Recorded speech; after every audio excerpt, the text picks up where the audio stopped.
Good morning mga mi! So, heto na naman po si Kuratsa sa discarding sideline habang nakatambay sa bahay. At dumating na ang aking parcel. Ang tagal ko na po itong inaantay dahil ubos na yung aking ginagamit. So, habang tayo po ay namamahinga, gumawa po muna tayo ng liquid detergent. Mula nga po nang matutunan ko itong shop na ito, dito na po ako bumibili ng mga gamit namin dito sa bahay. At talaga naman pong nakakatipid kami.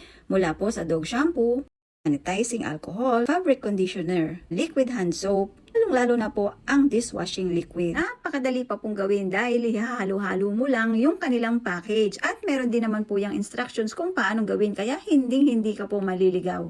At pagkatapos ko nga pong i-check isa-isa yung kasama ng package, gawin na po natin itong aking liquid detergent. Kailangan mo lang po is isang timba at 14 liters na tubig. Ang ginagamit ko po is mineral water. Kailangan po ay sundin natin yung sukat ng tubig. Maaari po kasing lumabnaw kapag kakulang o sobra po yung ating tubig. At ihalo lang po natin yung mixture na fortified bubble booster. So, makikita naman po natin dun sa ating instruction kung ano po yung una nating ilalagay. Dahan-dahan lang po yung pagbuhos ng mixture, then ihalo lang po natin siya after po nating maubos yung mixture. I-rest po muna natin ng 20 to 30 minutes. After 30 minutes nga po, tunaw na yung nilagay nating ingredient kanina. So, next step naman po is ilalagay natin yung premix bottle 1 at saka yung premix bottle 2. Na sobrang nakakatuwa lang dahil hindi na natin kailangan pang tunawin ito or ibabad ng 30 minutes dahil mixture na siya. Sila na yung naghalo-halo dun sa bottle at tayo naman is imimix na lang natin dun sa ating liquid na ginagawa. Pero kung hindi ka pa rin sure na na-mix mo na ng maayos yung mga powder kanina or natunaw yung mga powder kanina, pwede mo pa rin i-rest siya ng 20 to 30 minutes bago mo ilagay itong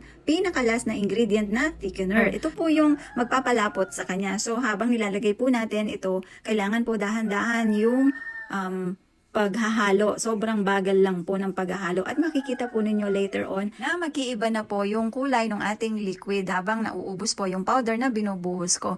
Ibig sabihin po is lumalapot na siya.